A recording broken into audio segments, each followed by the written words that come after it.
Okay, we are recording. This is David P. France coming to you from Switzerland, Basel, Switzerland. And today we are going to speak with Rebecca Stewart. And just so you guys know, Rebecca is my niece, and we decided today we were going to talk about what she's up to. So how you doing, Rebecca? I'm doing well. How are you? Yeah, I'm doing well too. Let me read your bio and then we're going to go right into it, okay? Yes. Okay, it says Rebecca Stewart is a 14-year-old aspiring dancer from Glendale, Maryland. She began her training at the age of 4 in a variety of styles, including ballet, tap, jazz, hip hop, and lyrical. She's trained at various studios locally and has attended several summer programs, including the School of American Ballet's New York City Summer Intensive.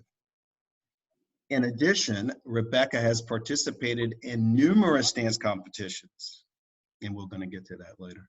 And she has placed in many of them. She has won the title of 2018 Hope Award at Youth America Grand Prix semifinals, 2019 Junior Female Outstanding Dancer at New York City Dance Alliance, which is also known as NYCDA, right? First place contemporary at the Youth America Grand Prix 2019 and 2020 semifinals, and second place classical at the Youth America Grand Prix 2020 semifinals. Rebecca recently had the opportunity to play Clara in the Christmas Spectacular starring the Radio City Rockettes in New York City last November. That was from November to January, from what I understand. And Rebecca aspires to dance professionally in a ballet company one day. And she continues to study in all styles, but her concentration is in classical ballet. Yes. Yes, how's that?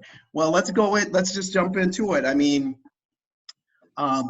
my question to you is, how did you decide to become a dancer, particularly at such a young age? Can you explain to our audience, the process, or what it was like for you in this kind of decision making, I guess? Okay. So I first started dancing when I was 4 years old. My mom put me in dance mainly because of you. You are a dancer. So that's definitely like one of the reasons why I started dancing. Mm-hmm. And also I was just like anytime I heard music or anytime something would come on the radio, I would always dance to it. I would always move to it.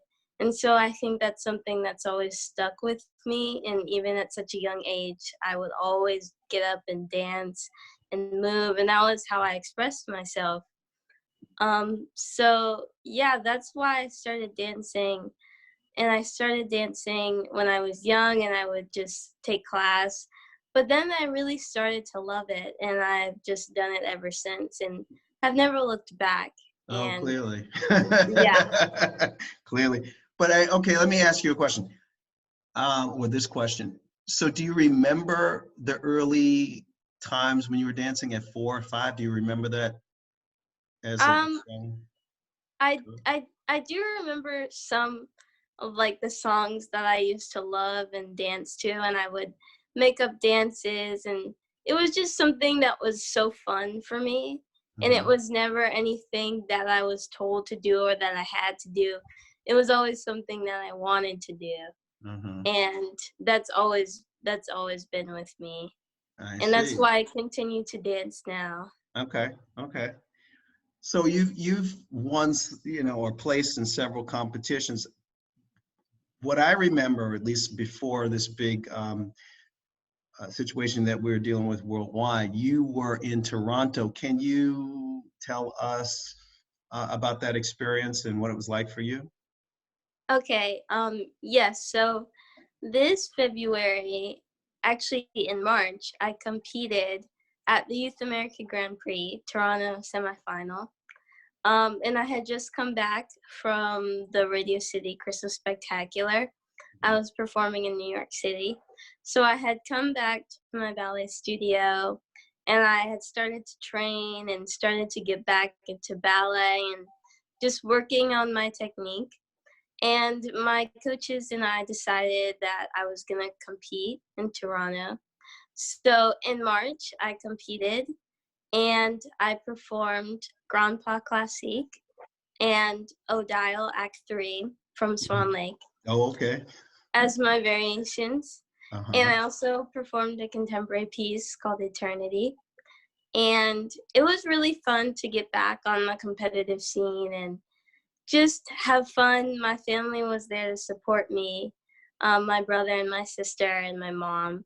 Mhm. And we were just in Toronto, and it was so weird coming back because when we came back, it was right into coronavirus, and it had really started to get big where I live.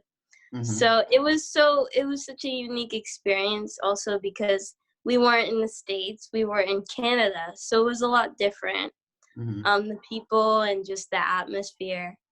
And it was such an amazing experience really to just get back and compete because that was like my roots. And so after performing in New York City, it was just good to start competing again and just start performing. Okay, so you've said a number of things that I want to touch upon. You talked about Canada being different, right? You also talked about performance being getting back to your roots, Hmm. right? And also, I think you were the only or one of the few Americans competing in this competition. Is that correct? I think so. I think a lot of the competitors were from Canada.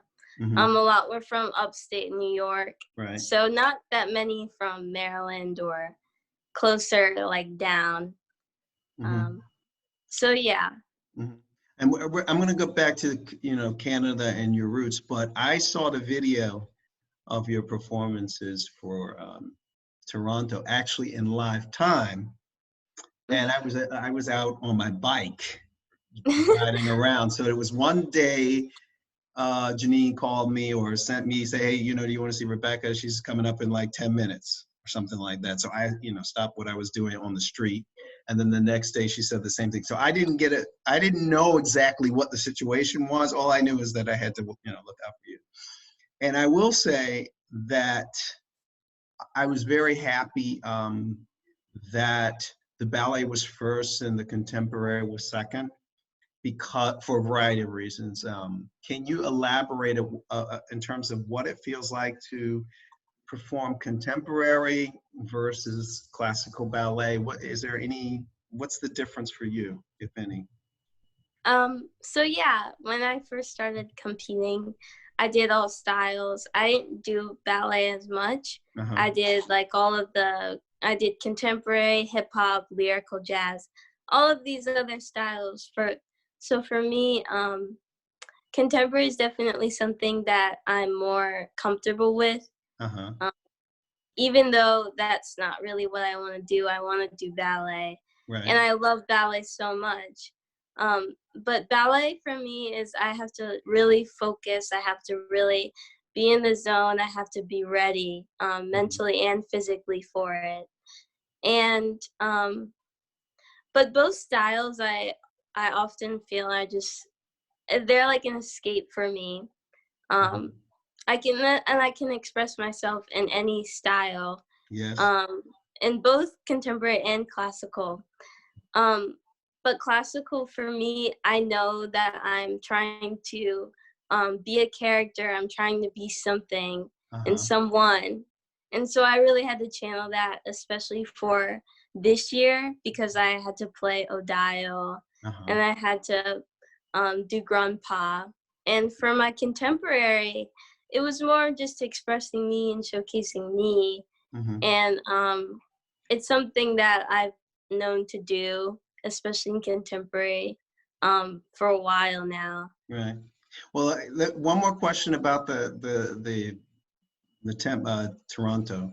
When you performed the classical ballet piece, right? What I noticed was the beginning combination was very, very, I would use the word advanced Hmm. or strong. So I don't know if Janine told you this. I started as a gymnast first and then became a dancer not by accident, but you know, Aunt Michelle was the one that was coming home and dancing in the hallway, and then I would watch her. And that's how I got in, right? So that beginning, the first couple of moves in that variation, I knew right off the board were really difficult, right? Yeah. Particularly on point. Can you elaborate? Like whose idea was that? How did that come together? You know, what was Yeah. that? You know, and give the audience an idea of maybe the difficulty of it, if you can do that. Okay. So for Odile, for Swan Lake, it starts off right off the bat with a series of turns on point. And it's super hard, in my opinion, because usually in ballet steps, the hardest part comes like at the end. But for Swan Lake, it comes right at the beginning, and you have no chance to really compose yourself and breathe and get ready. It's literally the beginning of your variation. So my coach decided to have me do Swan Lake, and he knew that I was capable of it. And so it was just a matter of getting in the character and just practicing it. And so for me, it was hard to keep doing it, to keep the repetition up. But I worked hard at it. I didn't have as much time as I usually would because I had just come back from Clara. So the preparation was from like January to March. Not that long. It was like 6 to 8 weeks or so? Yeah. Something like that, right? Okay. So for me, that part was hard, knowing that I didn't have that much time, but also realizing that, yes, you can do it, and yes, you're capable. You just have to do it. And and once that part of the variation was over, I was just excited because I knew that was going to be the hardest part for me. And I think that was the most nerve-wracking part, especially because in the variation, you have to perform the same sequence over and over. I think 3 times in a row, you have to do double pirouette into a double attitude turn. And so, yeah, once I did all 3 of those, I was just happy. Yeah, I can imagine. So the other 2 questions, all right, we'll say, how was it different in Canada versus the United States? Oh, yeah. So where we were in Toronto. So we were right in the downtown area, and we were right next to a Great Lake. So obviously it was a lot colder. But also the people were just so nice and so welcoming. And I really appreciated it. It was a lot different than in the US. Yes. Well, I'm not in the US, but what's going on in the US is things are getting very, very hectic. And you can sense it. You can sense it if you're someone who's has a high level sensory. Like I believe both of us do. You can feel it when you are there, right? Yeah. And sometimes it's like the way people are talking, the way they move, the cars on the highway, all of these different things, right? That can contribute to it. And in terms of your roots, explain to the audience what you mean by back to your roots of competing. Yeah. What is that? So I had started competing when I was 6 years old, and I competed like at 5-6 competitions in a year. And it's something that I just love to do. And for me, the most important part wasn't the like trophies or the awards. For me, it was just knowing that I had done my best, because even if I had placed well, if I hadn't done my best, then I wasn't happy. So it had become definitely something that I looked forward to every single year, something that I did every single year. And every time I was done with the competition, I always wanted to go back to the studio, train up, and go back right away. So yeah, competition has been a part of my life for a long time now. now 8 years. So it is my roots, because that's what I did. I danced for 2 years just in recreational classes, and I went right into competition at 6, and that's what I've been doing ever since. Even if it's a ballet competition, for me it's the same. Oh, I see. Yeah. Well, I can say this.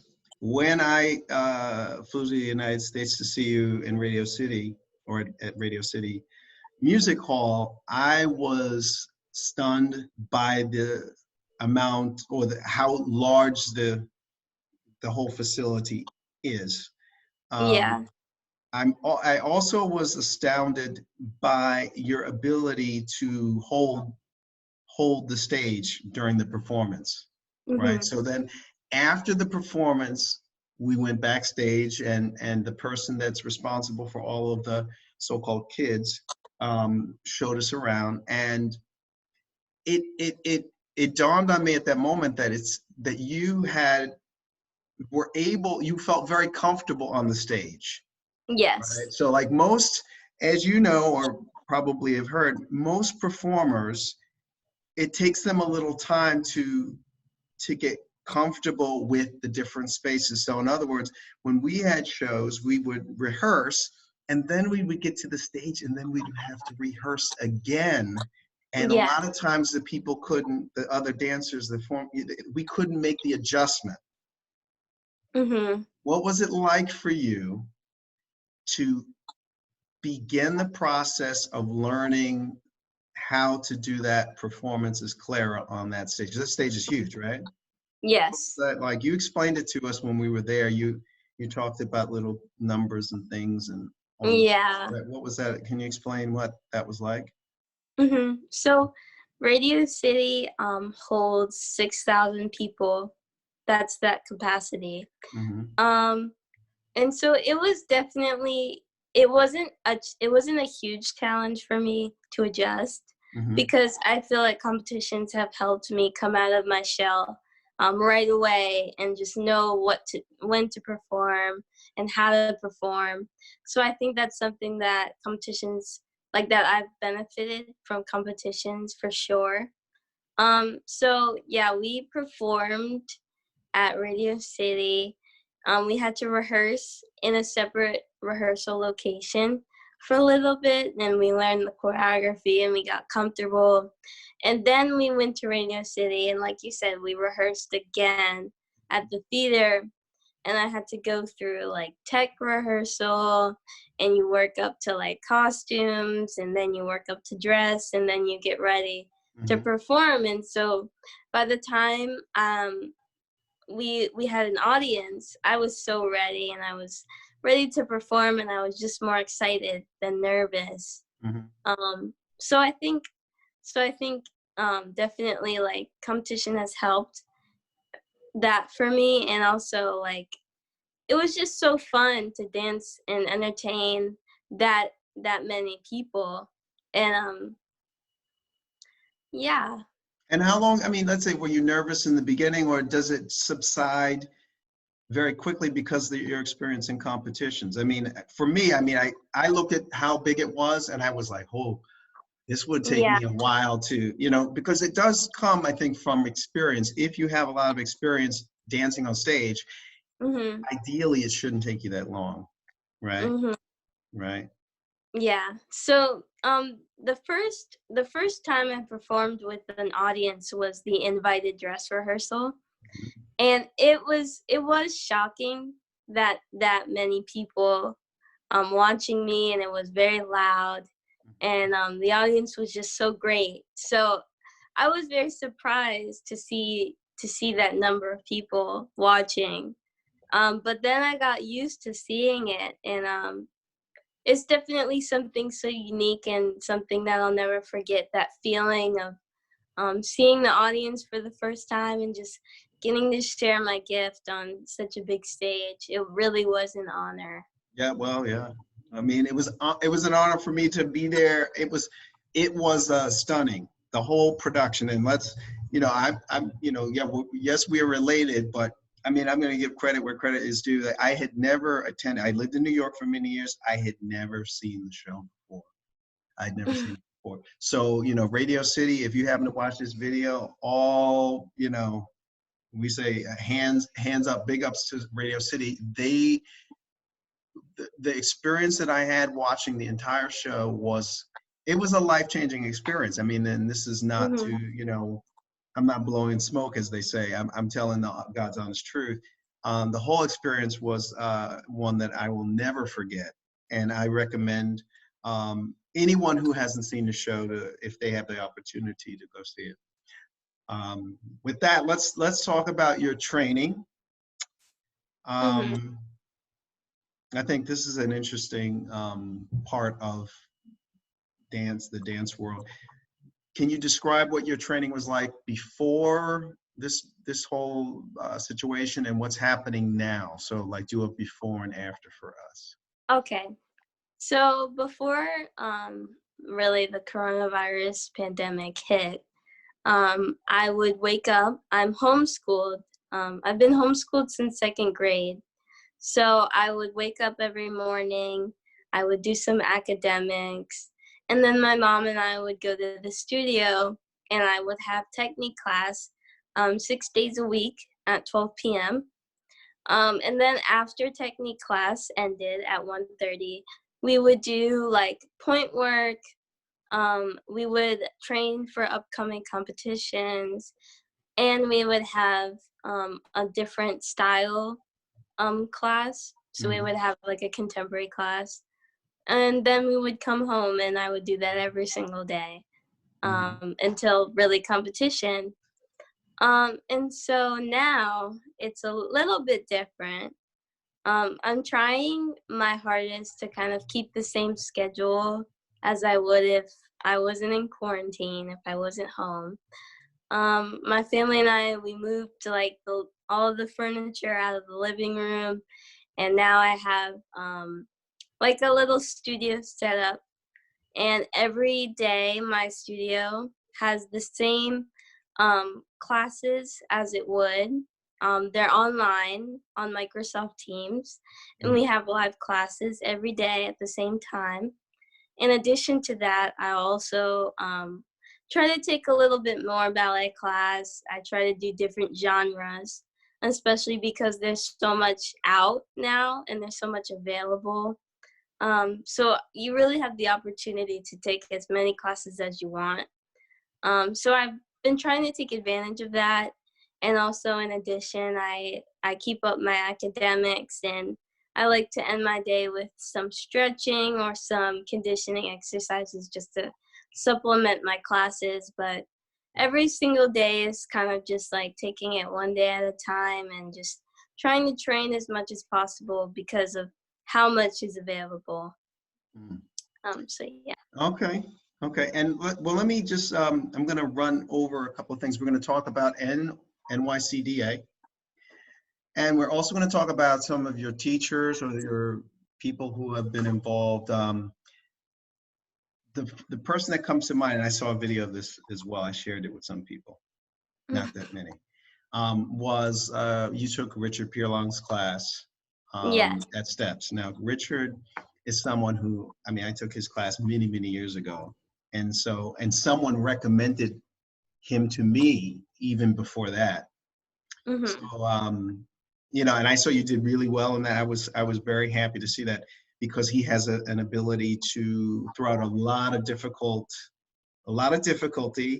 and the music that he selects is always, how you can say, very powerful, right? Yes. In terms of the beat, and in terms of, so you can, when I would be in this class, you can hit so many, you know, moves. You can move in a certain way, and I think that works for me. Tell me about NYCDA, because I think you were there at Steps because of them, right? Because of this organization.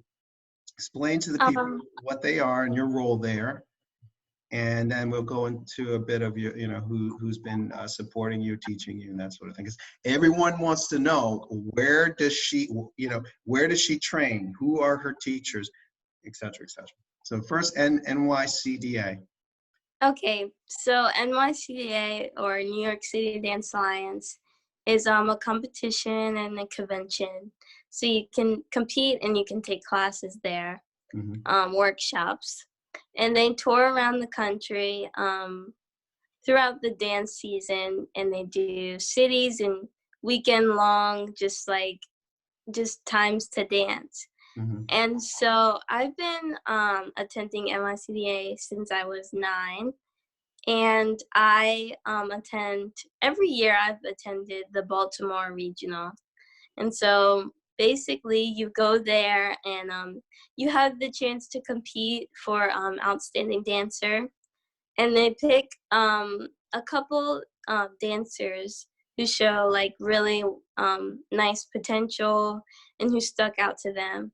And then at the end of the tour, they have a national season finale in New York City, and that's where all the outstanding dancers can compete for the title of National Outstanding Dancer.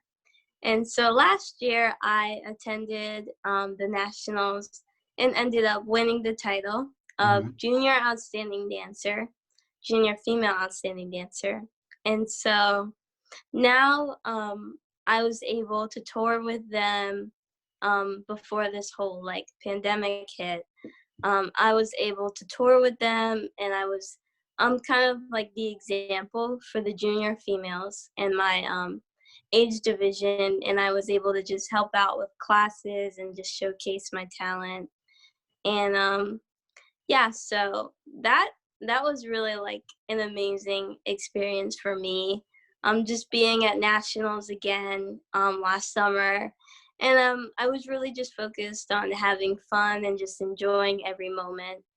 And also, in addition to winning the title last summer, I also auditioned for the Christmas Spectacular and ended up getting the role, or one of the roles. And so because of NYCDA, I was in New York City, and then I was able to take steps classes, and I was able to really experience the professional world, which I think is so important. And NYCDA, the reason why I love it is because they really offer real world opportunities for young dancers, and for all dancers in particular. And it's really because of them that I was in New York, and I was able to just be there and experience what it's like to have a job and to dance and to do what I love professionally. So I'm really grateful to them for that. And yeah, that's why I was able to take steps classes, and that was really fun for me because it was such a different environment, being in New York City and experiencing the hustle and bustle of it all, and being able to just take class at Steps or Broadway Dance Center or wherever. And, yeah, so NYCDA has played a really big role in my dancing. It has. And who's the man in charge of NYCDA?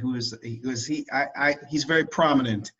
I mean, I went to see him in Baltimore, right? So I was like, okay, who's running this? Who's running the show? What's the man's name? So Joe Lanteri is the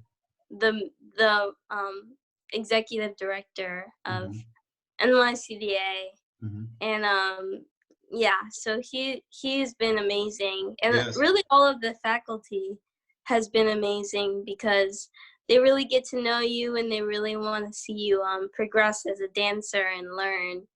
And so I think that's been really cool for me, and I'm just so grateful to Joe and all of the NYCDA faculty, really. And also, there were a few more people that, I mean, your current studio now, the one that you're associated with, what's the name of that? So I train currently at City Dance School and Conservatory, and I train under Stanislav Asayev which is my ballet teacher, and Lorraine Spiegler, who's the artistic director of the school. And I'm very grateful to them because they were the ones who I went back to after Radio City. And I'm just really grateful to them and just to all that they've done for me as a dancer, and to them entrusting me and preparing me for Toronto and my upcoming competitions. And so yeah, that's who I train under. Yes. Your earlier days in training, you worked with Miss Wendy, right? Yeah, and Miss Wendy. at Spotlight. And Spotlight, Spotlight's in Maryland, right? Yes, Spotlight Studio of Dance. Yeah. It's in another in the suburb. What do you call it? Suburb of Maryland? Yeah, they're in Millersville. So Millersville, right? It's near Baltimore. Yeah. It's near Baltimore. So who else? There's somebody else. Like there are a lot of people that have influenced, or I know that have trained you, and I want to make sure that that we are acknowledging them, during this interview. And even if we don't mention,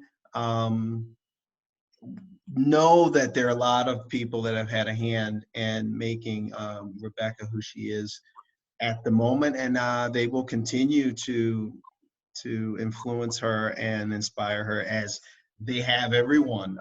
Yes. Yeah, so we can leave it at that. There's one other thing that I would like to ask you, and we talked about this, Janine and I, your mother and I, your favorite dancers and why. Now, I don't necessarily have favorite dancers. I think I have favorite types of movement, right? So, am I a big fan of hip hop? Not as much as everyone else is now, right? Because it's so big, I'm like, but I do like to see break dance. I like to see break dance, and I like to see what they can come up with. I also am a big fan of flamenco for a variety of reasons. Excuse me, because it's a fusion of a lot of different influences. So I don't have dancers that but I know that you do, and you may have reasons for them. So give the audience your picks and why. Okay, so I have 3 favorite dancers. The first one that I'm gonna name is Marianela Nunez. She's a principal dancer with the Royal Ballet in London. And she's definitely one of my favorite dancers because of her performance quality. She makes everything feel so easy and so effortless. And I love her because she always makes everything look fun, and she always looks like she's enjoying what she's doing, even if it could be really, really hard. So I just love the way that she dances and the way that she can carry herself and her performance. So yeah, and then another one of my favorite dancers is Francesca Hayward. She's also a principal with the Royal Ballet. And she recently played one of the characters in the Cats movie last winter. And so I went to see that, and I knew of her beforehand, but I really enjoyed seeing her play a role in a big mainstream movie as a dancer. And so I think that really inspired me to know that ballerinas can really do anything, and they're so versatile, because she had to act and sing, and that really inspired me. And also her grace and her ballet performances. She's just such a beautiful dancer. And finally, my last favorite dancer is, of course, Sylvie Guillaume, she was a principal with the Royal Ballet and the Paris Opera Ballet. And her extensions are just out of this world. Yeah, crazy. Yeah, and also her contemporary work, when she would dance contemporary, it was also just so stunning and to watch. So yeah, those are my favorite dancers. Yeah. Well, I'm not familiar with the first two. I've Mhm. seen Nunez. I've seen her, but I've seen more video of Sylvie, Sylvie, and there's one that is on my Facebook page where she is executing flawlessly. Like I was saying to Janina a couple days ago, it's like the shoe, the ballet shoe, and the rest of everything is one. Like she's Yeah. not. I mean, she's moving like. Yeah, I mean, a lot of times when you see dancers, there's sort of a conscious. They're conscious of their surroundings and they're not in the flow, right? Even if they're professional, sometimes you see it. With her, it's all one, Yes. right? It's all one, and her movements are very, very strong and athletic, but also sleek and beautiful, Yes. right? Would that be a correct Yes. interpretation or okay?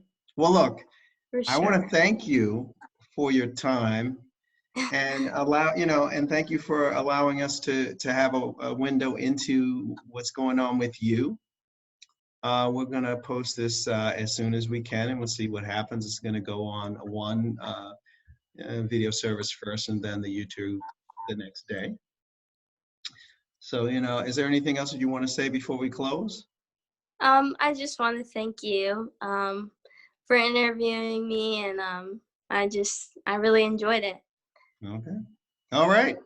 Well, thank you, Rebecca. Hopefully I will see you in person Yes. sooner than later, right? Yes. All things being what they are at the moment. Mhm. All right. Take care of Thank yourself. you. All righty. Bye. Bye-bye.